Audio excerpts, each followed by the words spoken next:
ನಾಳೆ ಅನೇಕ ಸಂಘ ಸಂಸ್ಥೆಗಳು ರಾಜ್ಯದ ನೆಲ ಜಲ ಭಾಷೆ ಬಗ್ಗೆ ಬಹಳ ವರ್ಷಗಳಿಂದ ಕೂಡ ಹೋರಾಟ ಮಾಡಿಕೊಂಡು ಬರ್ತಾ ಇದ್ದಾರೆ. ನಾಳೆ ಮೊನ್ನೆ ನಡೆದಂಥ MES ಕಡೆಯವರು ಗಲಾಟೆ ಮಾಡಿದ್ರು, ಮತ್ತೆ ನಮ್ಮ ಬಸ್ಸುಗಳಿಗೆಲ್ಲ ಕಲ್ಲು ಹೊಡೆದ್ರು, ಮತ್ತೆ ಈ ವಿಚಾರವಾಗಿ ಅವರು ಬಂದ್ಗೆ ಕರೆ ಕೊಟ್ಟಿದ್ದಾರೆ.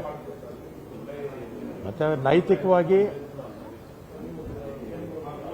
ಅವರ ಬಂದು ಅವ್ರು ಮಾಡೋದು, ಕರೆ ಕೊಟ್ಟಿರೋದು ಅದು ನಮ್ಮ ನೆಲ ಜಲ ಭಾಷೆ ಬಗ್ಗೆ ಅವ್ರಿಗಿರ್ತಕ್ಕಂಥ ಕಾಳಜಿ ಅರ್ಥ ಆಗುತ್ತೆ.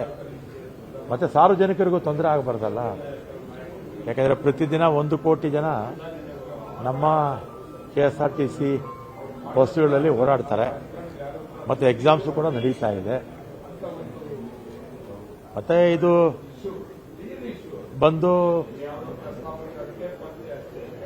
ನಾಳೆ ಕರೆದಿರ್ತಕ್ಕಂಥದ್ದು ನಮ್ಮ ಯೂನಿಯನ್ಸ್ ಇದೆ ನಮ್ಮಲ್ಲಿ. ಅವ್ರ ಯೂನಿಯನ್ಸ್ ಅವ್ರು ಏನು ಮಾಡ್ತಾರೋ ನನಗೆ ಗೊತ್ತಿಲ್ಲ. ಅವ್ರ ಸಂಘಟನೆಗಳು ಬೆಂಬಲ ಕೊಡ್ತಾ ಇದ್ದಾರೋ, ಬೆಂಬಲ ಕೊಡ್ತಾರೋ ಇಲ್ವೋ ನನಗೆ ಗೊತ್ತಿಲ್ಲ. ಸಂಘಟನೆಗಳೆಲ್ಲ ಒಂದಾಗಿ ಬೆಂಬಲ ಕೊಟ್ಟರೆ ಬಸ್ ಓಡೋದಿಲ್ಲ. ಅವ್ರು ಬೆಂಬಲ ಕೊಡಲಿಲ್ಲ ಅಂದರೆ ಬಸ್ಸು ಸಹಜವಾಗಿರುತ್ತೆ.